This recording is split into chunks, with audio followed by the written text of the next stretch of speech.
Beatriz. Idilios y elegías Ignacio Manuel, Altamirano, in Venice do let heaven see the orangs. They dare not show their husbands, their best conscience is not to live undone, by keep unknown.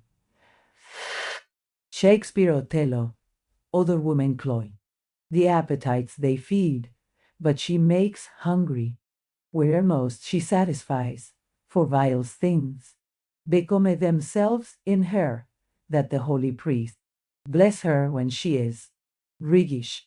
Un destino singular, semejante a un guía burlón, iba a iniciarme desde muy temprano en todos los misterios de la vida, y lo que es más extraño aún, por una serie maravillosa de contrastes, que hacían para mí doble el tiempo y más rápido el aprendizaje.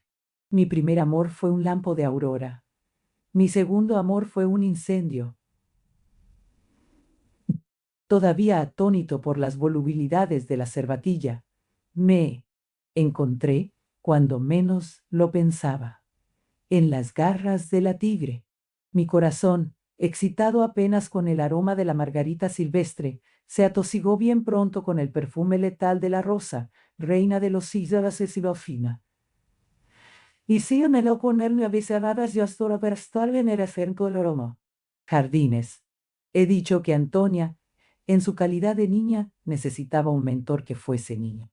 A mi vez, yo no sé si la necesitaba, pero el hecho es que, como Juan Jacobo Rousseau, me encontré con una mamá, ya sabéis que así llamaba a él, a la buena Madame de Babanzun. Mi maestra era una mujer cuyo tipo existe todavía, como un resto edificante de la antigua educación que recibió esta sociedad cuando era colonia y que se encargó de modificar la vida moderna. Pontón. Pero no anticipemos y hagamos la historia desde el principio. Estudiaba yo. Ya recordaréis que mi buen padre me trajo a México con la intención de meterme en un colegio. Así lo hizo, y por 2 años me estuve inocentemente estudiando, confesando y comulgando, como lo acostumbraban los jóvenes que en aquel tiempo tenían la dicha de ilustrarse, en esa especie de redil que se llamaba, pomposamente, un colegio, un colegio. Un colegio. ¿Qué mundo de recuerdos evoca este nombre para mí? Tristes y alegres, gratos y fastidiosos, todos pasan en tropel por el Bullstad. Campo de mi fantasía en las horas silenciosas de la noche en que escribo esto. Yo en el colegio fui alternativamente feliz o desdichado. Allí dejé el pelo de la dehesa. Allí comencé a deletrear en el cuento. Gran libro del mundo. Allí contraje numerosas amistades, de las que he perdido muy pocas. Y allí por último se me apareció entre las sombras de la meditación la encantadora imagen de Beatriz, como una realización inesperada de mis deseos juveniles. Es preciso decir lo que era entonces un colegio, para hacerla conocer bien a los muchachos que hoy disfrutan el beneficio de educarse a la moderna. Más todavía a los que mañana no encontrarán en las escuelas ni un solo espectro de los que espantaban a los jóvenes de mi época, ni una sola ranciedad de las que nos fastidiaron a nosotros, sin lograr por eso hacernos amar a las antiguallas.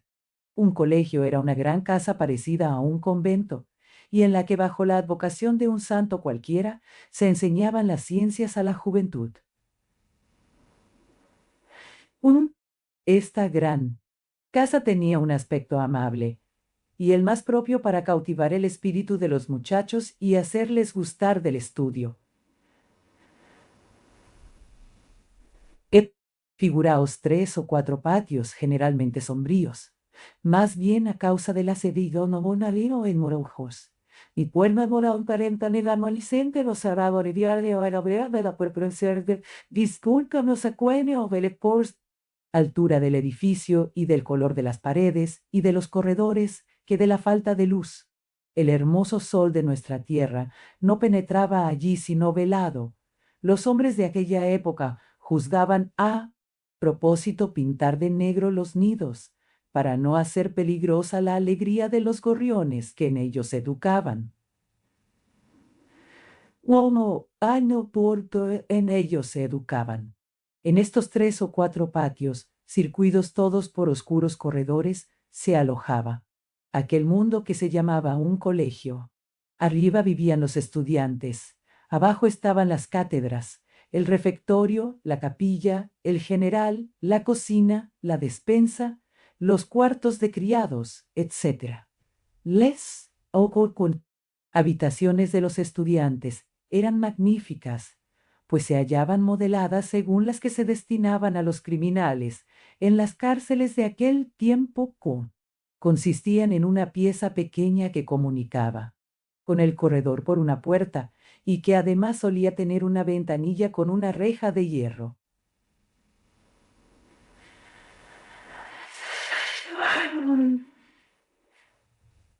En esa pieza vivían generalmente 4 o 5 estudiantes.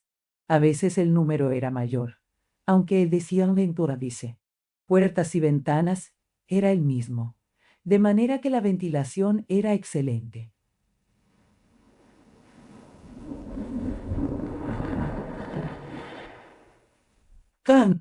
La higiene preocupaba muchísimo a los directores de semejantes establecimientos, y no pocos de los antiguos educandos deben la robusta salud de que disfrutan hoy a los solícitos cuidados de que fueron objeto y a la sana alimentación que recibieron en la época feliz de su juventud.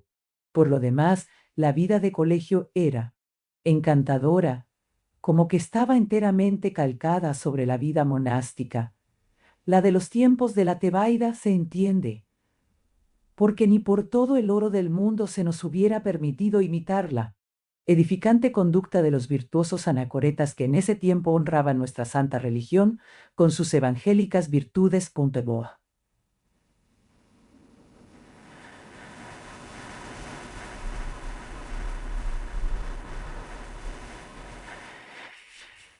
Así pues, nuestra vida giraba en el eterno círculo del ayuno, del rezo, del estudio, de la contemplación y de la taciturnidad. A las 5 de la mañana, en el verano como en el invierno, el toque de una campana nos despertaba del sabroso y pesado sueño de la juventud. Una mano poco ceremoniosa abría la puerta de nuestro cuarto, y la cabeza de medusa del padre maestro o prefecto de estudios, abrigada bajo un birrete negro y grasiento, se introducía para gritarnos con voz cascada, el sacramental, arriba.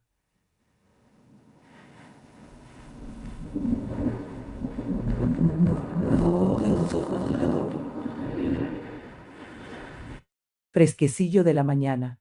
En algunos de esos colegios, donde los estudiantes dormían en un largo salón, el susodicho padre maestro o prefecto obligaba a todo el mundo a saltar del lecho a medio vestir, persignándose y rezando en voz alta el himno aquel, Jam lucis orto, sidere deum presemur supplices ut in diurnis actibus, nos servet a nos antibus, etc. Después de lo cual salíamos a los corredores a murmurar con voz soñolienta y tiritando de frío nuestra lección del día. A las 7, poco más o menos, otro campanazo nos mandaba ir a misa. Bajábamos a la capilla de 2 en 2, en una no, y ahí con pueda guiar a 6, erones de persesiada, des error con ses, exista y vitos, jos. Silencio, y con una compunción que nos habría envidiado un claustro de capuchinos. En la capilla nos aguardaba ya el capellán, revestido y acompañado de sus acólitos, muchachuelos escogidos entre los enolas nadal, del más decentes del colegio. Nos poníamos de rodillas bajo la mirada paternal y tierna del prefecto, y presenciábamos el santo sacrificio, sin que nos fuera dado sentarnos una vez siquiera en las bancas, que para mortificar nuestro miserable cuerpo se colocaban a nuestro lado. Algunas pelotillas de pan, lanzadas por alguna mano irreverente sobre el augusto altar, y que por acaso solían pegar en el wok, Serviguillo del venerable ministro eran un pretexto suficiente para castigar al colegio, privándolo del desayuno. Cora, indio canteriano. Estos castigos eran las gangas de la mayordomía. De misa cuando no había castigo, pasábamos al refectorio canto en canto. El padre maestro decía el benedicete, y luego nos sentábamos. Circulaban entonces los portaviandas con las jícaras de chocolate, de un chocolate suculento de pepita de culea de borracha, vino el pedazo el chocolate, un chocolate suculento de pepita, calabaza, capaz de nutrir el estómago más rebelde, un panecillo sabroso e invariable, era el compañero del fingido soconusco, y después de devorar todo eso, salíamos a hacer nuestra toilette que consistía, como es de suponerse, en arreglarnos pasablemente los cabellos y en anudarnos lo más graciosamente posible el descolorido arambel que nos servía de corbata. Después, la campana, otra vez, nos momentos a lo cierto, palía el mole. Después, prescribía el estudio. El estudio. Ah, entonces sí que se estudiaba. Entonces sí que se conocían los buenos libros. Y no se era, como ahora, erudito a la violeta. Los estudios preparatorios debían ser, y eran, en todos los colegios, los siguientes: gramática latina, por Nebrija o por Iriarte. Este estudio estaba dividido en 4 clases, a saber, mínimos, menores, medianos y mayores. Todo hombre que deseara tener una carrera científica debía comenzar entonces por saber latín. El latín era indispensable. Y aun los ricos, los viejos ricos que pretendían hacer de sus herederos alguna cosa grande en el mundo, opinaban como el Mr. de la Janotiere de Voltaire, que debían estos saber su poco de latín.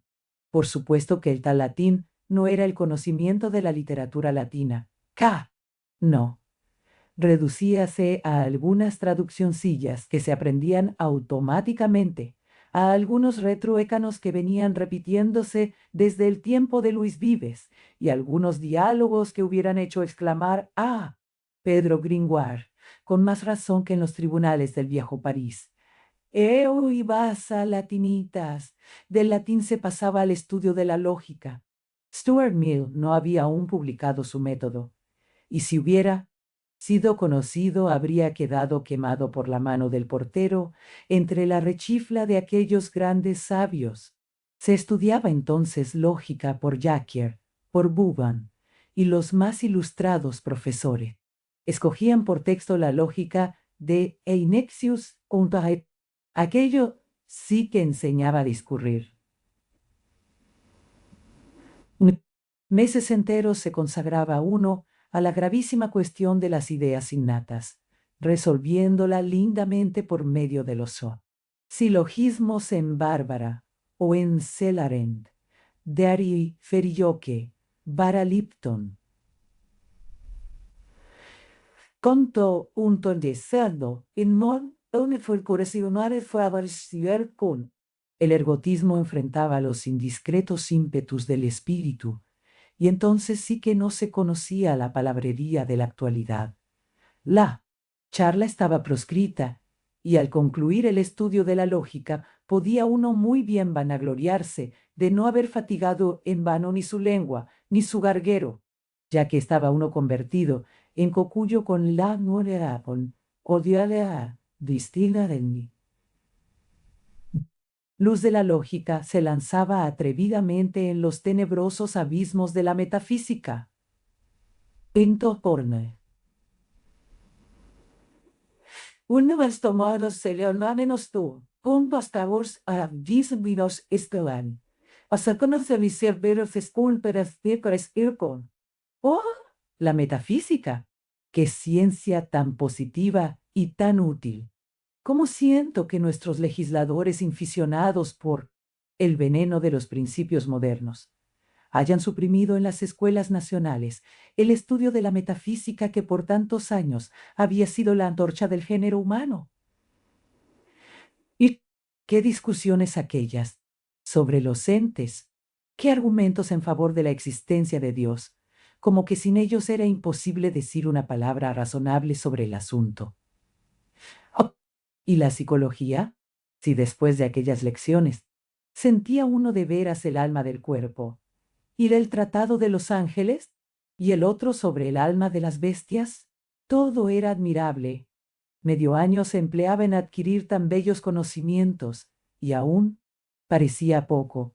Así lo decían los profesores, así lo repiten aún hoy los espíritus ilustrados que han emprendido la buena obra de querer volvernos a aquellos tiempos, y así lo creo yo también, que me hallo muy satisfecho de haber consagrado los mejores días de mi juventud a esas graves materias, de que saqué un indisputable provecho. Por este orden seguían los demás estudios: la moral, ideología, un poquillo de matemáticas, como que era lo que menos se necesitaba para ser ilustrado en aquel tiempo, y aún hoy, según he oído decir recientemente a algunos diputados en el Congreso de la Unión, fue. Así opinaba el excelente Ayo de Janot, hijo. Después venían la física en dosis homeopática y sin necesidad de tener un gabinete, la geografía en 10 lecciones y no más.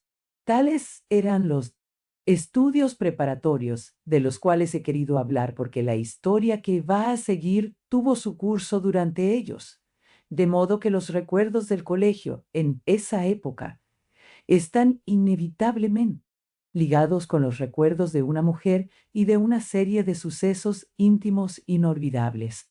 Pero aún no está concluida la descripción de la vida de colegio. Quedamos en el estudio de la mañana. Una vez concluido entrábamos a cátedra.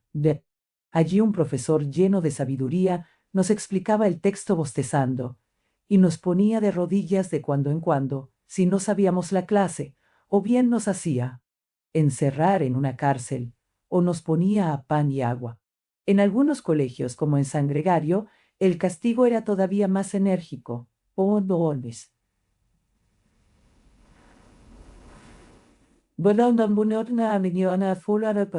Era todavía más enérgico.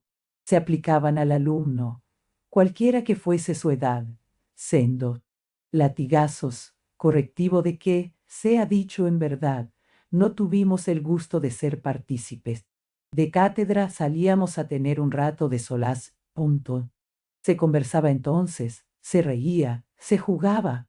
Algunos muchachos, que amaban la lectura, sacaban entonces librillos sabrosos para devorarlos. Novelillas francesas y algunos poetas españoles hacían el gasto. En casi todos los colegios había una biblioteca más o menos grande y buena, pero en ninguna de ellas se permitía leer a los estudiantes un solo libro.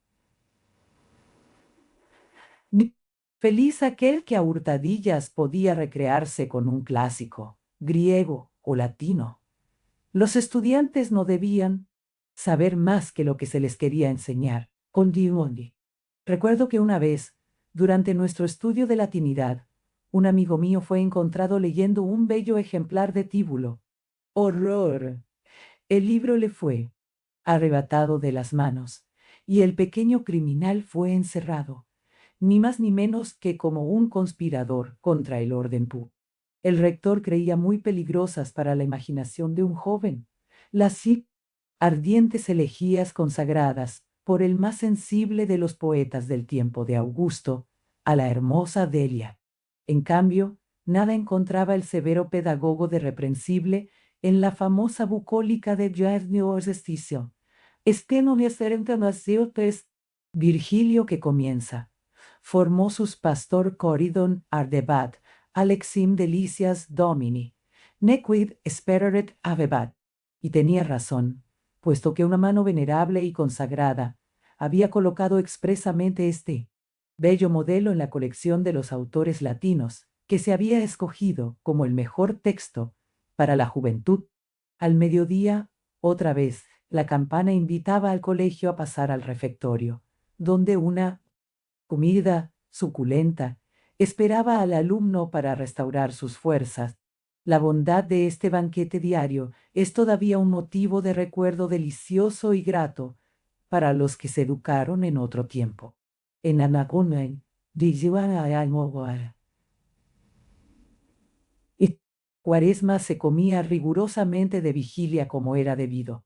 Después de comer se estudiaba, porque precisamente a esa hora el espíritu, sobre el cual para nada influye la materia, se hallaba en la mayor aptitud para pensar y retener. Las cátedras vespertinas eran iguales a las de la mañana. Punto. En la noche se escuchaba devotamente en la capilla la vida del santo del día, después de la cual se sententai, dinkionos en senko al guía. Rezaba el rosario con su correspondiente letanía, antífonas, etcétera, etcétera. Con esta devoción se cerraban los trabajos del día y se acostaba uno a las 9 o 10 de la noche en medio del mayor recogimiento. Los domingos se salía a la calle después de misa y se entraba al colegio las oraciones de la noche. Afortunadamente los días de fiesta eran frecuentísimos, de modo que en todos ellos se encontraba el apetecido descanso. Ya aquí tuvo de descanso. Cada mes se comulgaba, consagrándose 2 días antes a preparar la conciencia, a cuyo efecto se ponía en manos de los jóvenes el piadoso libro del padre Jean cuyas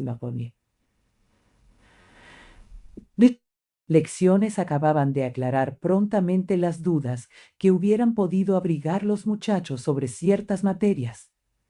Dices pelineros hacia ver y cuentas a ciertas materias. Los ejemplos del padre Jean completaban en castellano las lecciones latinas de Virgilio y aún ilustraban la conciencia juvenil sobre nuevos y más complicados asuntos. De esta manera se iba ascendiendo en la escala de los conocimientos humanos y pasando de la infancia a la adolescencia, de la adolescencia a la pubertad. Cuando solía uno entrar en los círculos mundanos, ya iba armado con un arsenal de teorías la imaginación podía descarriarse antes de la salida al mundo, pero la devoción había sido enseñada como un antídoto infalible, de modo que entonces la inmoralidad no hacía estragos, y si los hacía quedaban conjurados con las poderosas armas de la fe. No debe olvidarse que estoy hablando de un colegio, tal como era antes de, época en que, sin embargo, ya los principios modernos habían inficionado la enseñanza. Allá, al comenzar el siglo, el régimen escolar era todavía más agradable y, sobre todo, más ajustado a las santas reglas de la honestidad.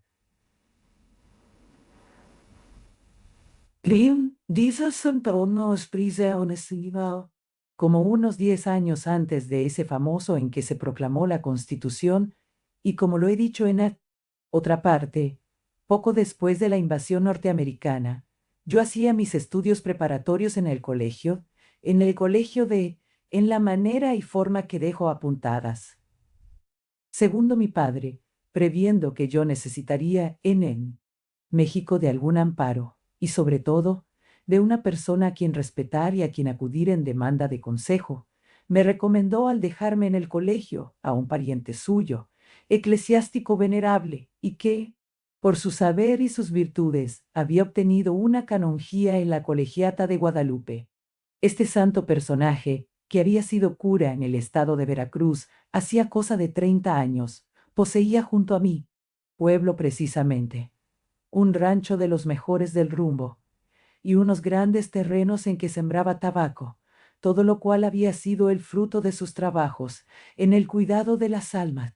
Como el canónigo residía en México, había confiado a extrañas manos la administración de aquellos cuantiosos bienes que le producían una renta pingüe, pero había tenido que acudir muchas veces a la honradez de mí padre para que en su calidad de inteligente campesino, ranchero y pariente suyo, le arreglase varias dificultades y ejerciera cierta vigilancia sobre los administradores. Así es que debía grandes consideraciones a mi padre, y éste pudo, en esa virtud, solicitar de su respetable pariente protección para mí. El señor prebendado la ofreció muy amplia, no sin exigir de mi padre que cuidase. A su vez, de los becerros, de la ordeña, del herradero y de las cosechas de tabaco. Así es que en virtud de este contrato, facio ut facias, como diría un jurista, hubo encargo recíproco de tutelas, y yo quedé bajo la del piadoso sacerdote. Era este un grave personaje de 50 y tantos años, de elevada talla, robusto, coloradote y bien conservado. Mantenía, como todos los hombres de su profesión y de su posición, numerosas relaciones en México con las grandes familias y los más famosos próceres de la política, puntuantes. Y la nora. Así es que, cuando él no pasaba el día en el seno de una familia aristocrática, recibía en su casa a un gran número de personas, generales, senadores, diputados, jueces, ricos tenderos españoles, agiotistas célebres, opulentas y viejas devotas, y otras muchas gentes de ambos sexos, de manera que en las primeras visitas que le hice, me formé una gran idea de su influencia y de su saber, y desde su antesala, en que aguardaba con mi timidez de 14 años a que me llamara, para disfrutar el honor de saludarle, y viendo pasar delante de mí a una tan abigarrada falange de cortesanos y cortesanas, me figuré buenamente que el señor canónigo era un semidios. Por supuesto que las audiencias que me concedía eran brevísimas, y en ellas respondía yo en pie a las 3 o 4 preguntas que hacía sobre mis estudios y alimentos, después de lo cual me observaba un momento, fijando en mí una mirada altanera, a través de sus oscuros anteojos de oro y bajo sus espesas cejas grises, y concluía recomendándome que fuese devoto y amenazándome con la ira de mi padre si no obedecía. Qué impresión tan terrible me producían estas audiencias. El canónigo me inspiraba al principio una especie de terror místico.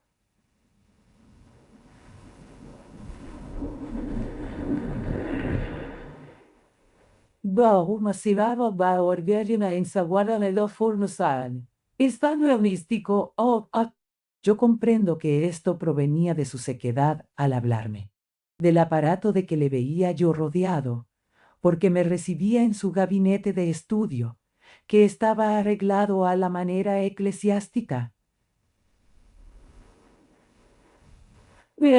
Era amplio, pero iluminado débilmente por una ventana estrecha, y cuyos cristales estaban cubiertos con cortinas descoloridas y sucias. El tapiz era también oscuro y viejo. El mueblaje consistía en 6 grandes libreros de madera negra, llenos de pergaminos in folio, y de otros libros viejos eclesiásticos de pastas desagradable.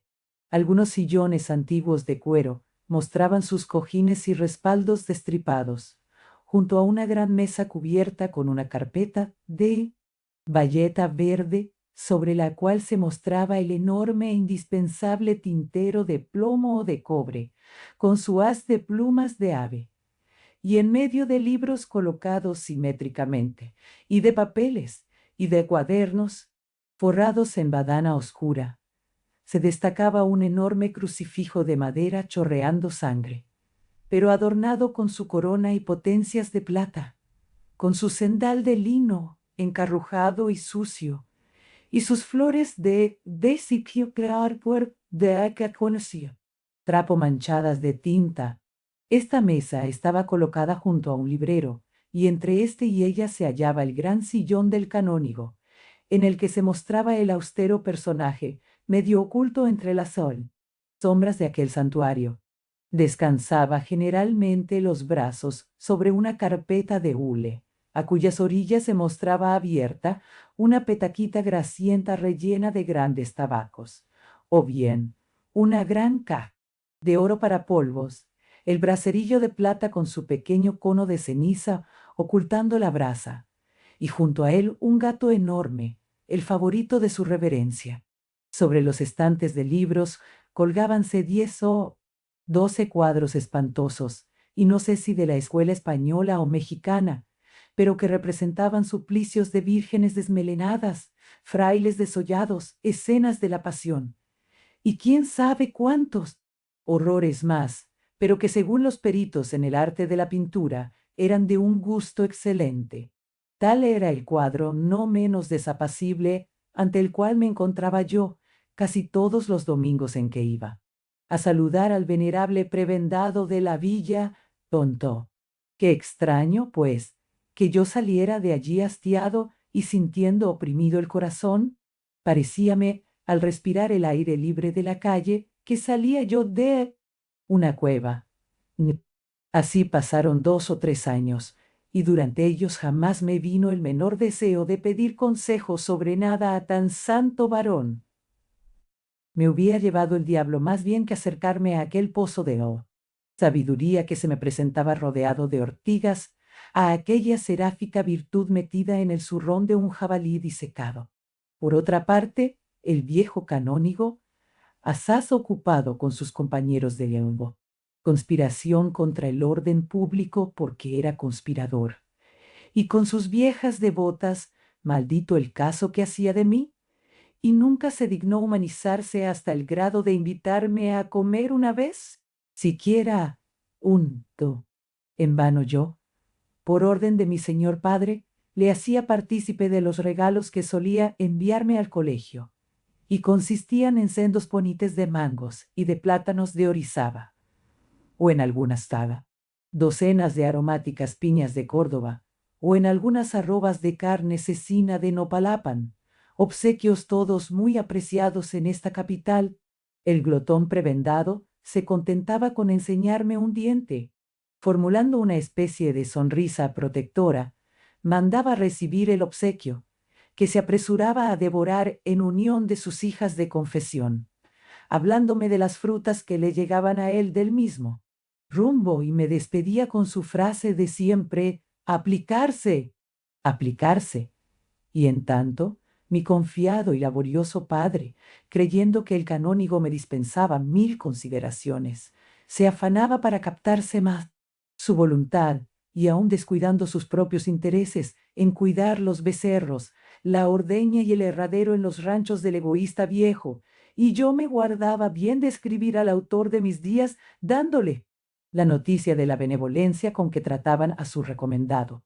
Por otra parte, yo no había ido a pasar las vacaciones a mi tierra, prefiriendo mi padre, según me decía, privarse de verme en todo ese tiempo con tal de que me quedara divirtiéndome en México y pasándome buena vida en la casa del canónigo, donde él suponía que yo habría tenido el buen gusto de ir a alojarme. Entretanto, yo soportaba los tristes días de diciembre encerrado en el colegio, en unión de los pocos muchachos perdidos que se quedaban allí, castigados por su holgazanería durante el año escolar. Pero un domingo de los primeros del mes de enero, al hacer mi visita de costumbre al prebendado, desarrugando el ceño y encendiendo un enorme puro, me mandó sentar en uno de los destripados sillones, y me habló así, con un acento un poco meloso: Jorge, deseaba que vinieras para decirte que mañana entrará en tu colegio un niño muy decente, muy bueno, muy juiciosito, hijo de padres muy recomendables, y a quien yo quiero con entrañable cariño. Como tú eres antiguo allí y debes conocer el modo y tener muchos amigos, te lo recomiendo mucho, muy mucho, para que seas su protector, su defensor, y no permitas que les hagan las maldades que acostumbran con los niños nuevos. Tú eres fuerte.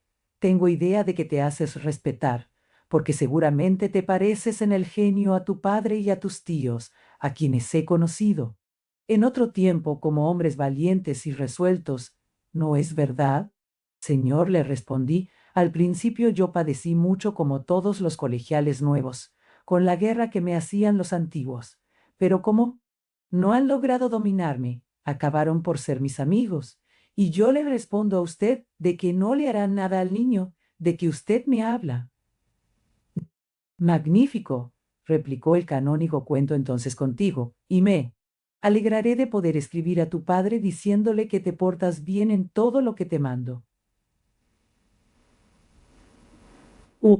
Como te iba diciendo, el niño que va a entrar es inocentísimo y no ha oído en su vida ni una mala palabra, porque los ejemplos que ha visto en su casa son todos de virtud, de recato y de temor a Dios, de modo que cuidarás de que no tenga malas amistades y de que no oiga conversaciones pecaminosas. Además, como es un niño muy fino y muy delicado, es preciso que lo cuides mucho, evítale trabajos y sírvele como de hermano mayor. Sus padres y yo te lo agradeceremos mucho, y su mamá, que es una santa, un ángel del Señor sobre la tierra, se tranquilizará sabiendo que hay en el colegio quien proteja al niño, y aún te protegerá en lo que pueda. Mañana yo mismo lo llevaré en compañía de su mamá y te llamaremos para presentártelo. Se llama Luisito. Yo prometí al canónigo cuidar de Luisito con esmero, y después de esto, el viejo me despidió más bondadosamente que de costumbre, diciéndome como siempre, vaya pues, hasta luego y aplicarse, aplicarse. Fuerza maldita la cosa que me importaba a mí el tal Luisito, tanto más cuanto que había visto que la protección del eclesiástico no me había servido de nada, pero me proponía, sin embargo, cumplir lo ofrecido, siquiera para aprovechar la oportunidad de proteger al débil. Era la primera ocasión que se me presentaba de prestar mi apoyo contra la indolencia característica de los colegiales y en defensa de una criatura enclenque con posee. Al siguiente día me desperté con cierta curiosidad. Los colegiales estaban llegando de vacaciones y hacían meter en sus cuartos respectivos la clásica cama de madera pintada de verde, el baúl forrado de cuero peludo, la cómoda llena de raspaduras, el colchón sucio y enrollado, la sombrerera de descoser hacia Ostoribanse, y o razón perverso, al vayan per croc, daves y cuartos, y otro cuero, y otras arandajas que formaban su pobre menaje. Los recién llegados saludaban con efusión a los que les habían precedido, y se contaban mutuamente sus aventuras de vacaciones. Voy de estar periodo. Esta vuelta de Mentalena. Las vacaciones es uno de los recuerdos más risueños del que ha sido estudiante, y pocos hay que no sientan conmoverse aún su empedernido corazón al volver los ojos al pasado y recordar aquellos días de enero en que se esperaba con impaciencia la llegada de los hermanos de colegio, hermanos quizá más queridos que los hermanos de sangre. Colocábanse generalmente los colegiales en el patio para ver entrar a los amigos y a los nuevos. Los cargadores, que eran los primeros en entrar con el susodicho equipaje, hacían palpitar de curiosidad a los que esperaban.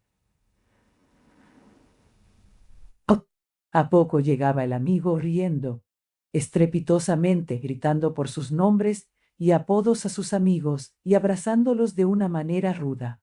Todo era risotada, tumulto y baraúnda a cada entrada de estudiante. Con los nuevos era otra cosa. Si se veía llegar un equipaje recién comprado y flamante, se comprendía luego que pertenecía a un nuevo. Este llegaba como azorado, como espeluznado, mirando por todas partes y recelando de todo, pegándose mucho a su padre o tutor, que generalmente le servía de patrono para entrar en la terrible casa. Los colegiales fisgaban, criticaban sin piedad, discutían los apodos que iban a ponérsele y concertaban las espantosas travesuras de que iban a hacer víctima al susodicho nuevo Pu. Esa mañana de que estoy hablando, llegaron muchos antiguos y algunos nuevos, pero no aparecía aún Luisito, y eran las 10 de la mañana Melniger, Simpon Ponce hora Altezicas. Y ya se cuento no pone de quedarse desde el ser 10 de Citona. Fuéronse todos a estudiar. pero yo me di maña para quedarme esperando en el primer patio, seguro de que el canónigo no tardaría en llegar con el chico. Ah, en efecto, a las 11 oí acercarse un carruaje. El empedrado de la calle resonaba con las herraduras de 2 caballos frisones, y un momento después, éstos se pararon frente a la puerta del colegio. El carruaje era magnífico y revelaba pertenecer a una familia opulenta. El cochero y el lacayo vestían una lujosa librea, no los soberbios frisones tordillos rodados ostentaban guarniciones riquísimas. Yo me asomé a la puerta para ver bien. El lacayo bajó del pescante, abrió, descubriéndose, la portezuela, bajó y aguardó inclinado. Entonces el canónigo salió recogiéndose el luengo manto de paño, apoyando con cuidado el largo pie calzado con chinela de hebilla de oro en el estribo, y sacando con dificultad el gran sombrero acanalado, todo lo cual formaba el hermoso arreo de los ministros del Señor en aquella época, arreo, por lo cual suspiran todavía algunos aficionados a las usanzas carnavalescas. El canónigo, luego que se hubo colocado su gran sombrero a la don Basilio y acomodándose los anteojos de oro, fue a ofrecer galantemente la mano a una dama, para ver a la cual todo yo me volví ojos. ¡Ah! Y valía la pena. ¡Qué aparición! ¡Qué mujer! Cómo me sonríe todavía esta encantadora imagen después de tantos años y de tantas vicisitudes y de tantas mujeres. La dama era hermosísima y vestía lujosamente a la española, como la mayor parte de las grandes señoras de México en aquel tiempo. Mm. Ah, yo no vi por lo pronto más que un bello rostro que se inclinaba para ver el estribo, una rica mantilla negra que ondeaba sobre los hombros y velaba el semblante y el cuello blanco y majestuoso. Una ancha falda de jonco, moaré negro que crujía al desplegarse fuera del coche. Una manga también negra, de la que se destacaba entre un círculo de finísimos encajes un puño de alabastro, rematando en una mano aristocrática, cubierta con un guante color de caña y llevando un devocionario con pasta de marfil y un rosario de pequeños corales entre los dedos. ¡Cup! Otra mano igual se alargó al canónigo, buscando su apoyo. Luego, asomó entre la falda un hermoso pie calzado con zapato bajo de seda. No usaban botitas entonces de color oscuro, con lindas cáligas. Después el principio de una pierna robusta y elegante, cubierta con alas solsociecos y en oferta yuta, cors hiper fosero coricit. Cosa cordialmente una media bordada de seda color rosa. Y luego sufrí una especie de vértigo. La sangre juvenil, mi sangre virgen y ardiente me había puesto una venda roja en los ojos. Creí que iba a caer. Ni vi bajar al niño, ni me importaba después de haber visto a aquella diosa Pento Oale. Detuviéronse un instante para que la dama arreglase su tocado y el jovencito su chaleco, pantalones y corbata. En este tiempo pude reponerme y colocarme. Desde mi escondite pude contemplar a mi sabor a la dama. Tendría de 35 a 38 años. Sí, señor, era una beldad. Un pomatura, como entre el claroscuro de una visita al Braidiedo, y se hace más a servirlo de carasto. Corredor, de modo que no fui visto por ninguno. Pero dice Mefistófeles en la ópera, pero qué hermosa, y qué fresca, y qué provocativa. Tenía todos los encantos punzantes de las frutas del trópico, en plena sazón. Conducida por el canónigo, atravesó el primer patio para dirigirse a la sala rectoral, y entonces pude admirar toda la esbeltez de su talle que le hubiera envidiado una joven de 15 años, toda la gracia, toda la supleza de sus movimientos, toda la opulencia de sus formas, perfeccionadas por el genio de la voluptuosidad. Volvió por casualidad el semblante hacia el lado en que yo me encontraba, y al mirarlo de nuevo me pareció más bello todavía. Cabellos rizados sobre una frente blanca y tersa, ojos negros, dulces y apasionados, revelando inteligencia y energía. Nariz altiva, labios de granada, sensuales y húmedos, un cuello erguido. Todo, en fin, me hizo conocer por instinto que aquella mujer no era vulgar. Sentí desfallecer mi corazón. ¿Qué significaba eso? ¿Qué? ¡Diablo! Siempre que alguna mujer ha tenido que influir algo en mi vida, me ha producido al verla semejante impresión.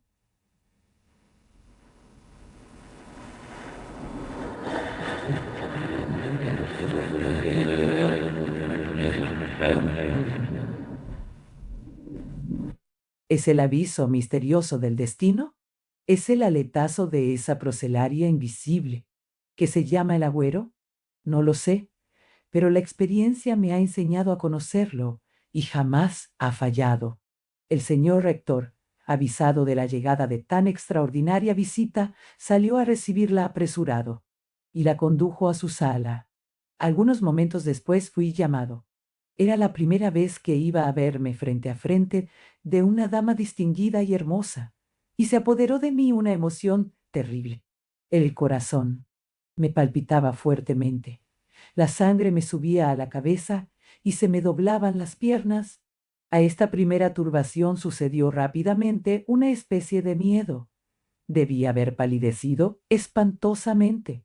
Así me acerqué a la puerta de la sala rectoral y toqué. «Adentro», dijo con voz imperiosa el rector, «pum, pum». Y me encontré entonces frente al temible grupo, al cual no pude distinguir. Tal fue el vértigo que sufrí. Apenas pude inclinarme y balbucir un saludo incomprensible. «Jorge», me dijo el rector, «el señor canónigo ha llamado a usted para presentarle a este niño». «Vamos», añadió el eclesiástico. «Aquí tiene usted a Luisito Manín». El chico se quedó viéndome como un imbécil y nada habló, permaneciendo sentado en el sofá entre su mamá y el canónigo. «Niño», dijo, «entonces la dama abraza a tu amigo, al que va a ser tu amigo, y tu compañero en el colegio». Luisito se levantó y vino a abrazarme. Yo correspondí con una amabilidad automática.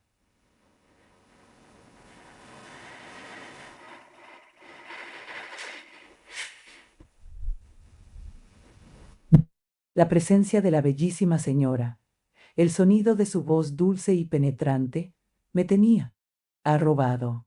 Yo no sabía más que mirarla e inclinar la vista dominado por aquellos ojos ardientes y lánguidos. «El señor doctor me ha dicho», añadió ella, «que usted es un niño muy bueno y muy aplicado. Eso me ha dado mucho gusto, porque Luis tendrá en usted un amigo como yo lo deseo. ¿No es verdad que lo va usted a querer mucho?» «Sí, señora, mucho», respondí con vivacidad. «En mí va a tener un hermano y ustedes no se arrepentirán jamás de haber confiado en mí». «Distido». «Gracias, gracias», jovencito, replicó la dama. «Estoy muy tranquila».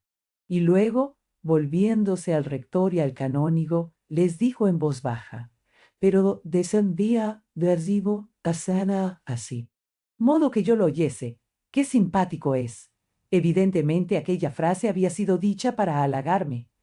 Iba a ser el amigo y el protector de su hijo, y natural era que procurara captarse mi voluntad. Hecho es que yo me sentí dulcemente lisonjeado, y al acabar de pronunciar ella aquellas palabras, le dirigí una mirada muy atrevida para un colegial de 16 años. «No tenga usted cuidado, Beatriz», dijo el canónigo. «Este Jorge es un excelente muchacho. Él sabe que me está recomendado por su padre, que es un honrado amigo mío y pariente, de manera que viéndome a mí como su protector en México Él hará por darme gusto todo lo posible en favor de Luisito. En cambio yo seré para él una amiga tierna, una madre que lo querrá mucho y que procurará hacerle menos amarga la ausencia de su familia. Beatriz, que se levantaba, dijo esto con acento conmovido y mirándome dulcemente. Me alargó una de sus manos hechiceras que yo me apresuré a tomar entre las mías trémulas, y aún la habría besado 1000 veces si la presencia de aquellos dos viejos no me hubiera quitado en el acto la tentación fuerte que me vino. Luego me preguntó, ¿usted tiene aquí alguna familia conocida en cuya casa pase los domingos y días de fiesta? No, señora, respondí. La única persona respetable a quien estoy recomendado en México es el señor canónigo, a quien visito todos los domingos un momento y me vuelvo allí. Colegio. Oh, usted sabe, Beatriz, interrumpió el canónigo. La casa de una persona como yo, que vive sola, no puede ofrecer atractivos a un joven deseoso de distraerse, de pasear. Por eso no detengo jamás a Jorge, que preferirá pasear un poco. Pues bien, Jorge, dijo la dama, desde hoy sabe usted que tiene una casa en la calle de número y espero a usted en ella todos los domingos. O vendrá el coche por usted y Luis, y por nada deje usted de acompañarle. Señor rector, yo espero que usted no tendrá inconveniente en permitir a Jorge que vaya con mi hijo a casa. ¿No es verdad? Ciertamente, señora, contestó el rector, y yo me alegro de que este muchacho tenga la oportunidad de frecuentar una casa tan respetable como la de usted, en la que se encontrará siempre un círculo de personas distinguidas, con cuyo trato irá familiarizándose con la sociedad, puliendo sus maneras y dejando ese encogimiento que es propio de un joven campesino. Punto. Oh, es una fortuna para usted, Jorge, esta que se le ofrece, y yo espero que sabrá usted agradecerla y aprovecharla.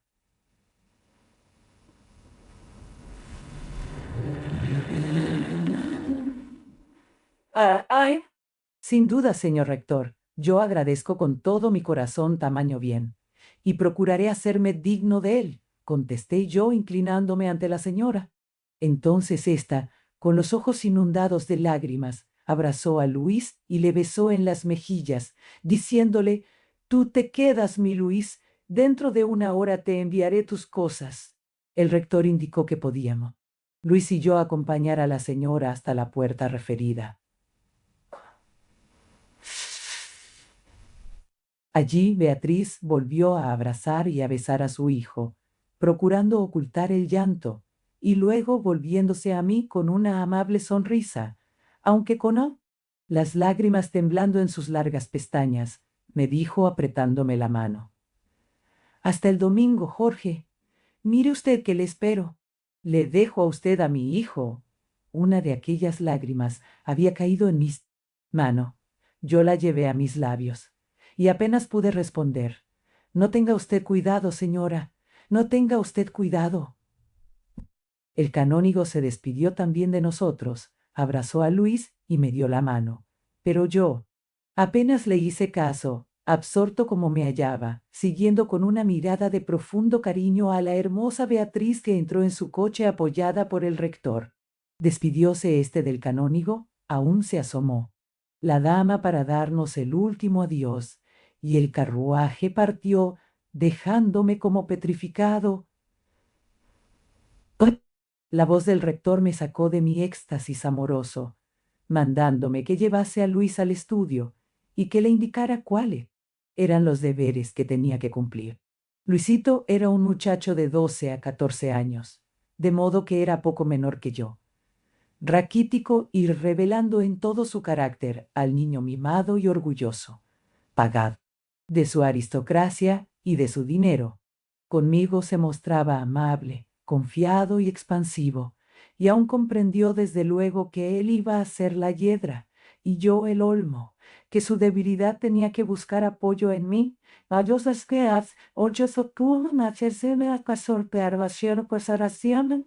Bellas fuerza, y que era perfectamente inútil que allí mantuviera los humos de niño rico, que son tan ridículos y que de nada sirven en un lugar en que el primer rango está reservado a la inteligencia. Así, pues, desde el primer instante se plegó ante mi energía y mi superioridad. Ay, no, ay, no, ay. En cuanto a mí, a las 2 horas de hablar con él, había yo reconocido que Luisito era un solemne bestia, cuarto inútil, es decir, esperé el domingo siguiente con una impaciencia extraordinaria.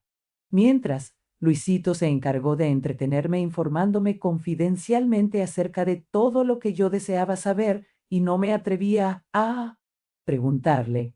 Así, supe que su papá se llamaba Don Salustiano Rodríguez, que era rico, dueño de casas, viejo, de mal genio, que usaba peluca y dentadura postiza, que estaba poco en casa, a donde iba, nada más a comer y a dormir, ya muy tarde, que tenía numerosos amigos de todas clases, algunos de muy mala catadura, que solía ausentarse de México por bastante tiempo, que tenía muchos caballos en sus caucas o bien asesino con pago, versión acerca uno por bastante tiempo, caballerizas y varios carruajes, entre los que el más lujoso era el que usaba siempre la señora, y el más grande, uno de camino que tenía su cochera aparte, que su amigo más íntimo y a quien guardaba más consideraciones era el canónigo, quien se pasaba días enteros en la casa y solía mandar como amo en la ausencia del verdadero,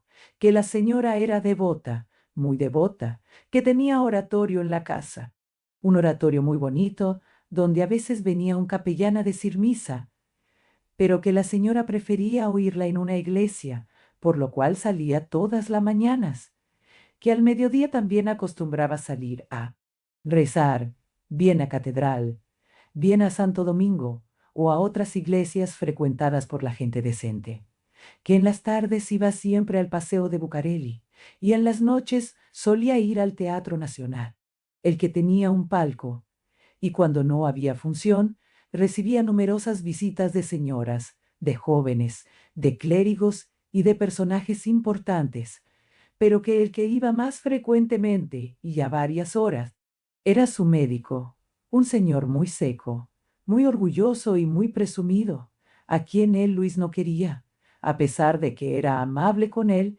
y solía traerle algunos regalillos, que la susodicha señora, su mamá, salía también a expedicionar por los barrios, sola o con una costurera, para socorrer a los pobres, que las hermanas de la caridad entonces recién llegadas a México no se quitaban de la casa, en la que recibían mucho dinero, y que por último su repetida mamá tenía muy buen carácter, aunque a veces se pasaba largas horas sin querer hablar con nadie, que él había estado desde que tenía 6 años en un colegio de instrucción primaria como medio pupilo, es decir, que comía allí y solo venía a dormir a su casa, pero que en ésta tenía toda clase de libertades, que recibía a sus amiguitos en sus amiguitos, departamentos, o se iba a pasear con ellos los días de fiesta, y que en los ordinarios se divertía con las niñas que estaban de visita, o se recogía temprano, después de rezar el rosario y otras devociones en unión de las criadas viejas y jóvenes, quienes no le dejaban hasta que se hallaba profundamente dormido, que ya más grandecito esto es, cuando cumplió 10 años y estuvo más adelantado. En la escuela le compraron su caballo, su silla plateada, su vestido charro y su reloj de oro, y le dedicaron a él solo un criado para que le sirviera y le acompañara al paseo. Desde entonces había tenido varias novias entre las niñas que visitaban su casa y otras que él se proporcionaba, pues teniendo un caballo, un vestido charro, un reloj de oro y dinero en el bolsillo, claro es que podía ir a hacer el oso por la calle que quisiera y enamorar a la muchacha que le gustara. Y su camarista llevaba las cartitas a las novias mediante las propinas que le daba para él y para seducir a los criados, De ellas, y en su casa, en una cómoda que tenía muy lujosa, guardaba la colección de esas cartitas, las trencitas de pelo y algunas otras cositas que les había arrancado. En la actualidad tenía dos novias, una hija de un español muy rico y amigo de su papá, otra pobretoncilla, sobrina de un fraile amigo de su mamá, y además estaba en relaciones de muchísima confianza con una de las recamareras de su casa, muy bonita, llamada Paulina, quien los domingos, cuando le tocaba salir, se vestía de túnico y tápalo, se ponía a medias y zapatos de raso verde y le daba citas en la plazuela de las Fondo.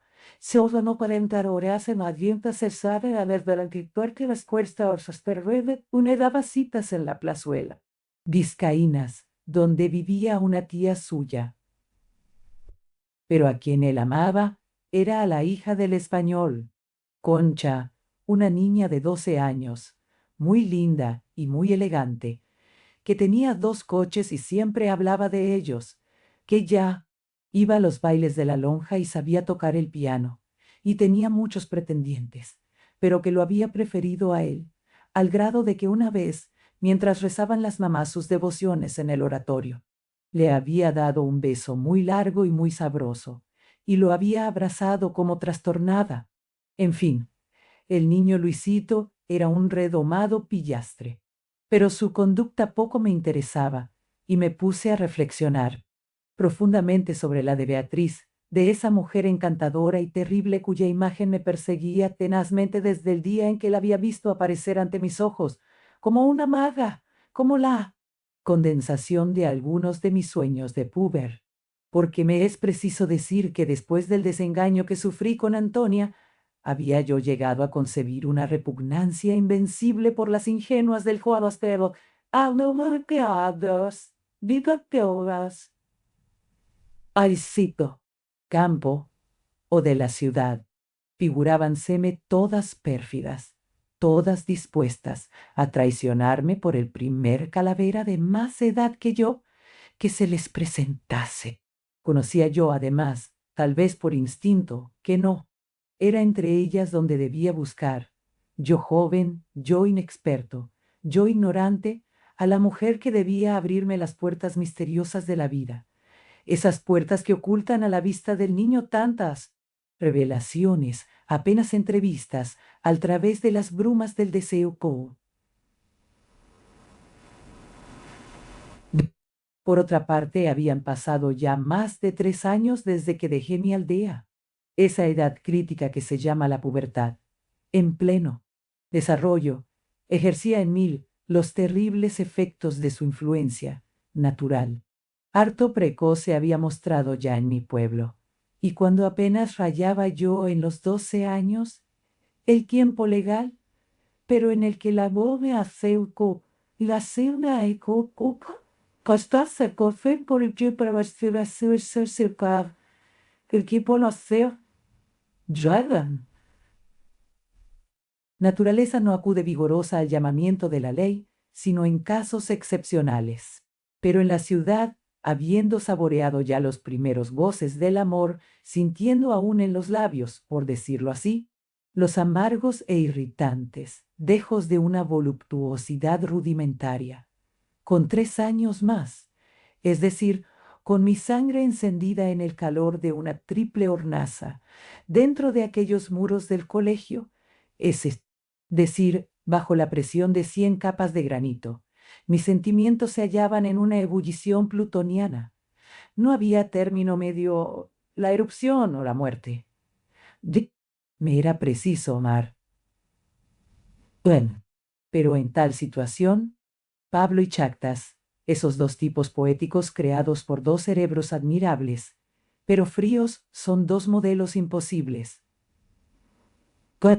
El natural, el real, el único es el de Daphnis.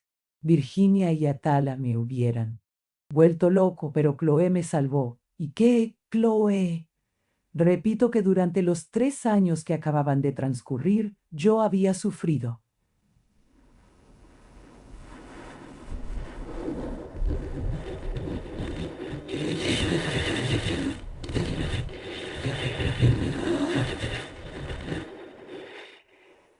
Yo había sufrido.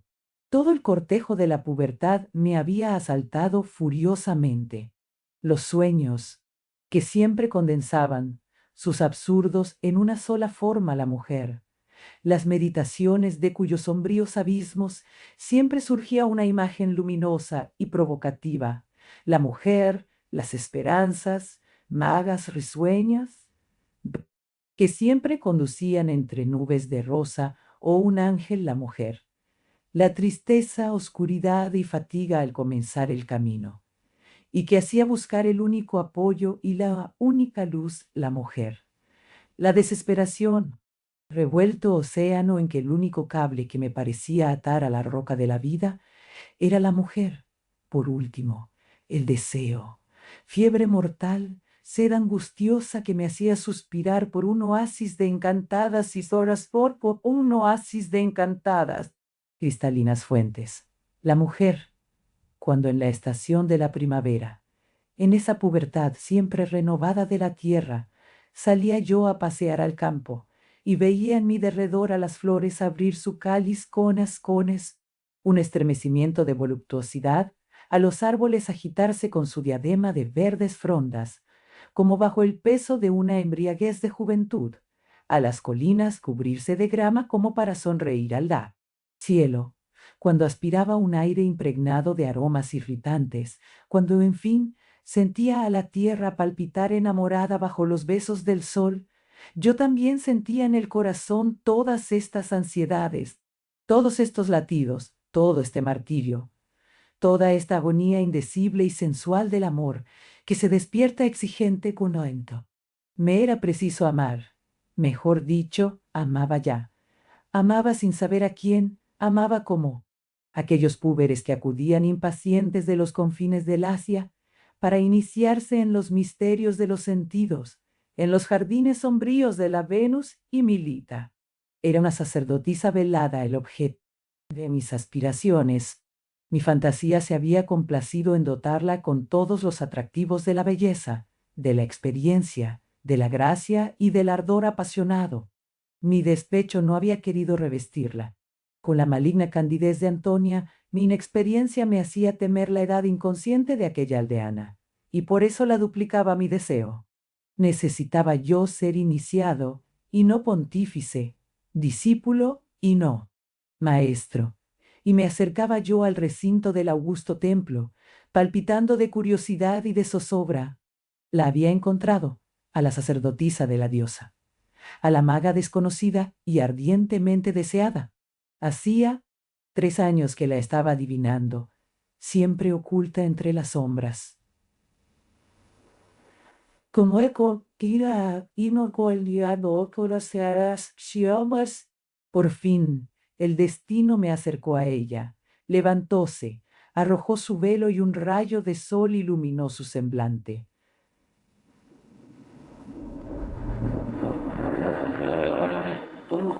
Mi sueño se convertía en realidad y mi fantasía de mancebo, que como el cincel de Pigmalion había estado creando durante 3 años una estatua, la vio de repente animarse y vivir.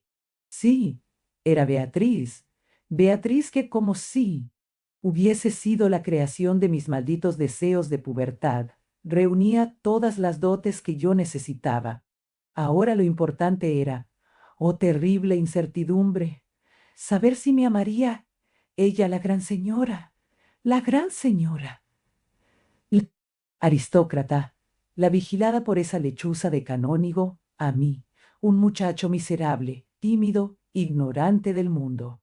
Imposible. Imposible. Y el insomnio de amor, como un demonio cuya ira se aplaca, comenzó a alejarse de mí, sonriendo y guiñándome el ojo. Mis párpados comenzaban a cerrarse, pero aún oí al pícaro gnomo que saliendo por la ventana de mi cuarto decía, con acento burlón y apagado, estúpido aldeano: en amor no hay imposibles. Las mujeres son absurdas. Mañana. Yo me dormí suspirando. Cuando desperté, la luz de la mañana penetraba en mi cuarto. El prefecto con su grosería de costumbre, Metía la enorme cabeza para despertarnos, y las campanas de la gran ciudad repicaban alegremente llamando a la misa del domingo. Unterfegis, igual con tu curro, fue un enocillado, y ya recibió el parco orgo la más o menos del domingo. Pobre imbécil corazón mío, como te alborozaste en ese día condenado.